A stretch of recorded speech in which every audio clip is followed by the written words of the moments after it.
folks. I hope you're all doing well. Today I'm joined by Dr. Angus McMurtry, who is one of my supervisors, and we're going to be talking a little bit about complexity science and learning exceptionalities, in particular dyscalculia. And for those of you unfamiliar with complexity science or who are new to it, I will put some things down below for you to check out. We've done quite a few videos on this previously, and I'll also put something up here in the cards for you to check out. And this is a topic that I'm really interested because I'm quite certain I have dyscalculia.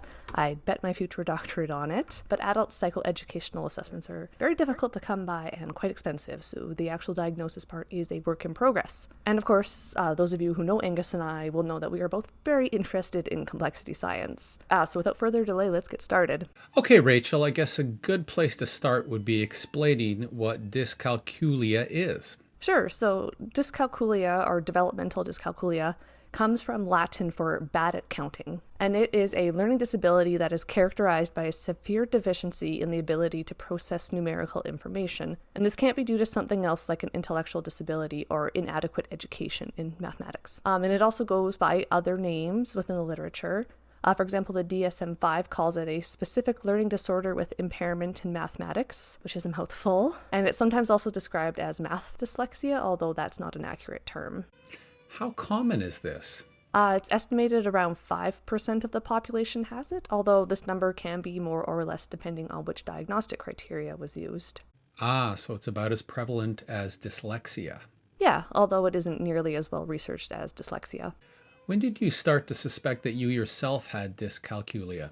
Well, I've always known that I have problems with numbers, but I'd never heard the term dyscalculia until I started working in educational research. A few of my colleagues very nicely asked me if I had ever been assessed for this as a child. And as I started looking into it, these different books and articles I was reading increasingly felt like the authors were writing it about me. And as I've talked more about this with people who don't seem to struggle with numbers, it's become very apparent that I see and experience the world very differently than them. How does this manifest in your daily life? So it manifests in pretty much every area of my life because numbers are everywhere. I struggle a lot with enumerating sets and subitizing, and I'll let Brian Butterworth, who is a leading researcher in this area, describe it in a clip here. So if they're not very good at enumerating sets, it means they don't have a very good sense of the number of objects in the set. So if it's a set of 5, not very good at enumerating it, means they don't have a very good sense of what 5ness is. So what you have to do is you have to have interventions that target that particular weakness. So you get lots of practice at enumerating sets, linking that enumeration with the symbols that we use for sets like the word 5 and the digit 5. So basically, I am really rubbish at subitizing or recognizing a number of objects in a small group. So in the example he shared here with 5 dots, I don't instantly recognize this as 5. So I need to count these things one by one because I can't automatically recognize something like this as just being 5. And if it's anything a little bit larger, I can't just estimate it. I have to count every single dot one by one. And then when I'm doing counting like this, I also often lose track of what number I'm at because I'm really bad at counting. And so for me, there's a major disconnect between 5 objects, the digit 5, and the word 5. So a major struggle for me, for example, is telling someone what time it is. So say it's 12:47, for example. I have to translate these digits into words if it's a digital clock. So I have to figure, okay, 1 and 2, that's 12, 4, 7, 47. It's 12:47. And I usually give the exact time because, say, rounding it down to 12:45 is another big task for me, as would be then trying to translate this into, it's 1:45. So this sort of thing seems to take me more time than it does for other people. And I can go on forever about this because this issue impacts pretty much everything in my life, from my work as a researcher and an educator to even some of my hobbies like crocheting, because there's a lot of counting. And things like board game nights are very stressful. So basically, if it involves numbers, it's going to be very difficult for me. It sounds like this permeates many different levels in your life. In Engaging Minds, the authors introduced the idea of a nested system diagram. In some of our other videos, we talk about how complexity science understands different learning systems as being ecologically embedded or nested within one another. A nested systems diagram consists of a series of concentric circles, with each circle representing a different level or system. And these different levels are in dynamic interaction with one another. So our learners are enmeshed in many different systems at once. In Engaging Minds, they specifically apply this to ADHD. How would you apply this concept of nested systems to dyscalculia? Yeah, I think there's a number of different ways we can understand this through a nested system diagram. So at the bodily and subsystem level, neuroscience is a really important area we would want to consider. For example, research has found that there are differences in the brains of dyscalculics, specifically abnormalities in the parietal lobe. And research has also found that there are abnormal neural activations in the brain of dyscalculics when they're doing simple number comparison tasks. It also seems to run in families, suggesting there may be a genetic link. And the literature is really mixed on what gender it seems to impact the most. While with many learning exceptionalities like ADHD, boys tend to be overrepresented compared to girls, this is one example where this doesn't seem to be the case. Most of the literature I've looked at either says it's more prevalent in girls or it's equal amongst the two sexes.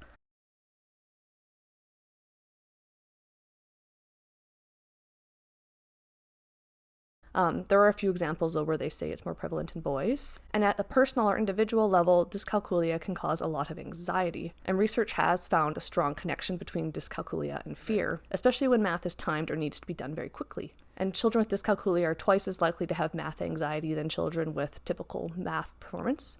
And this anxiety can also extend into activities of daily living, like taking the bus or even going shopping, or in my case, board game night. I think that math anxiety is a great example of how these different levels are interconnected.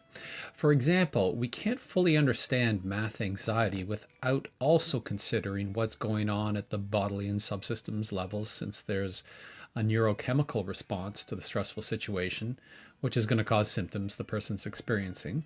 But we can't understand math anxiety without also looking at the lived experience of the individual, as well as their connections with social collectives like the classroom, and to society and to social norms and stereotypes more broadly.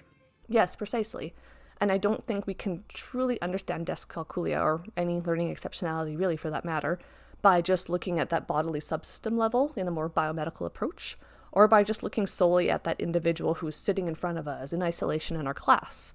It's far more complex than this. So at the social collectives level, for example, we can look at our larger classrooms and even workplaces.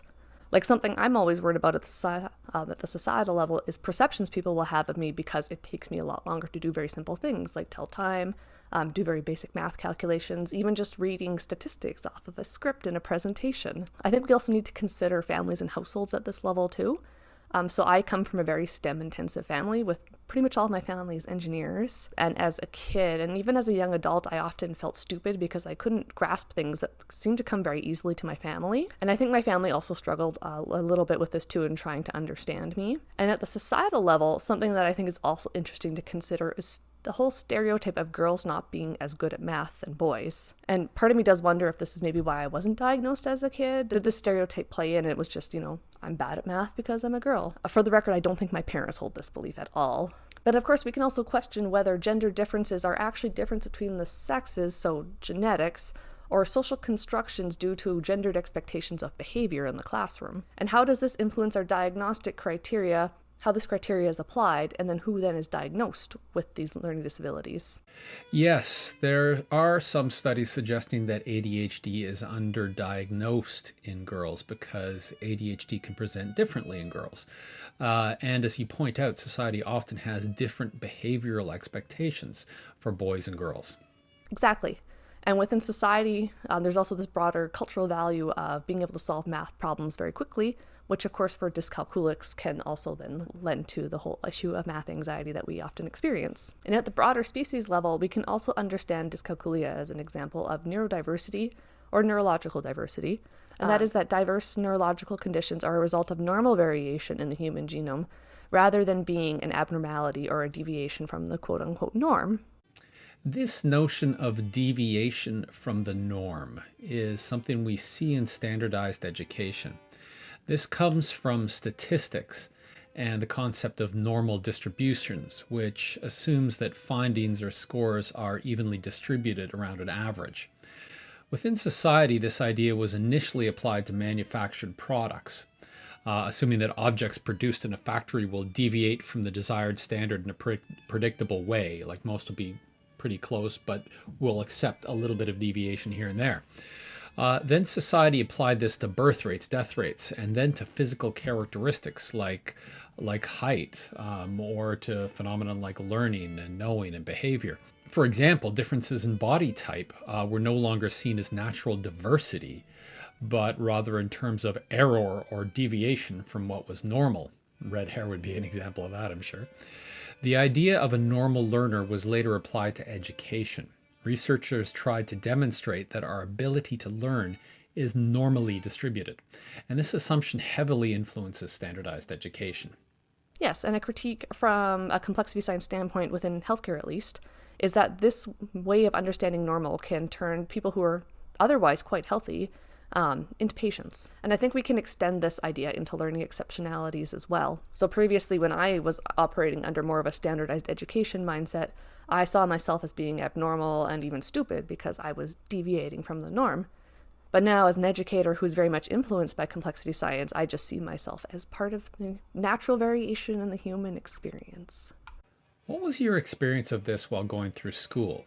Well, I think it's first important to acknowledge that while this was most obvious in math classes, because math is pretty concerned with numbers, this did permeate into a lot of my other courses. History is a really good example of this. I am a huge history buff, but it's very rare that I can tell you what year something actually happened in. And because social studies and history curriculum usually isn't, at least in my experience, wasn't presented at all in chronological order, I have a really difficult time placing historical events in order. So history needs to be presented to me in order so I can learn it as a larger narrative. And even just being asked to turn to a certain page in any of my classes can be very difficult because it takes me a little bit longer because I have to turn the word that was spoken into the digit that's going to be on the page.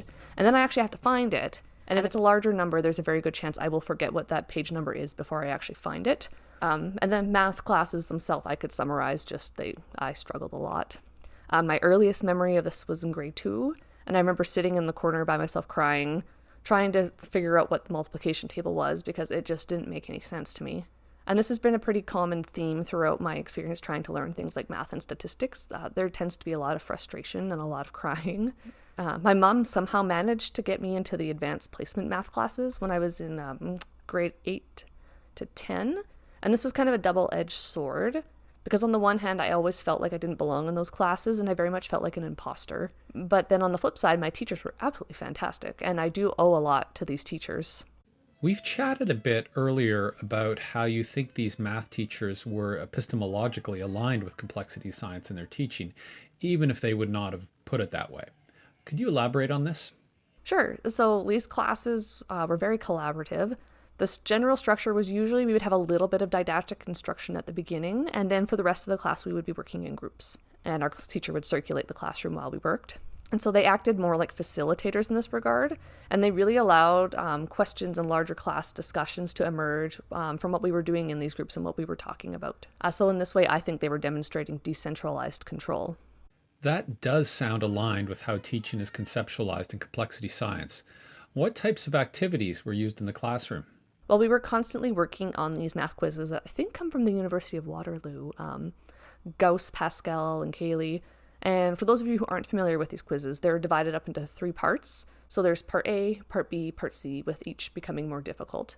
And within each of these sections, there's different types of math questions. So there will be some algebra, geometry, whatever is in the curriculum for that grade. So these really had a variable entry feature wherein there was different entry points into the activity. And while this isn't as open-ended as some activities you may use in a classroom, being able to select different difficulty levels and question types was really useful for me because I usually could find a starting point for myself. And we were also allowed to solve math problems in different ways. And a really great article that talks about this is Understanding Learning Systems, Mathematics, Education, and Complexity.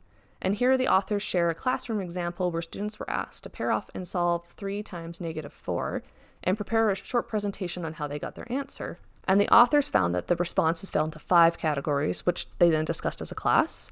So there was the grouping of objects, number line movement, repeated addition, appeal to an external authority like a learned rule or the authority of a calculator, and extending a rule. That's a great way of recognizing and supporting diversity in the classroom. Students are encouraged to figure out diverse ways to explain why 3 times -4 equals -12, but this is complemented by the notion of redundancy, since the students are working on the same math question. Yes, and this is the sort of thing that we got to do in our groups. So we'd work on these problems together, and we were encouraged to share our answers to these problems and the various different ways we were finding the answers. And then we would also talk about this whole process as a class. And I was usually pretty good at the geometry questions because I could, just appeal to an external rule, like the article by Davis talks about. So for example, like vertically opposite angles being equal. And I remember this used to drive one of my group mates nuts because I wasn't, answering the questions properly with math. I remember one time I skipped to a part C geometry question, so it's supposed to be the hardest geometry question for the quiz, and I solved it pretty quickly just based on established rules. And she actually told on me to the teacher. And I remember the teacher coming over and he took a look at my work and he said, "Yep, that's right," and that I had just found a different way of solving it. So when different ideas or interpretations bump up against one another like this, in complexity science, we call it neighboring interactions. Yes, and in complex systems like a classroom, the component parts need to be able to influence one another. Group tasks and social interaction in the classroom are great ways to support this. Yeah, and I found for myself this the social interaction and this emergent, flexible approach to learning that complexity science offers has been really key to my success learning really anything numerical. So I really don't do well in math or statistic classes that really heavily rely on didactic presentations and then just individual work in isolation. I think those are all the questions I have for now. Thank you for sharing your experience with me and with our students. And thanks for giving me the opportunity to chat more about complexity science. As you know, I enjoy discussing learning theories.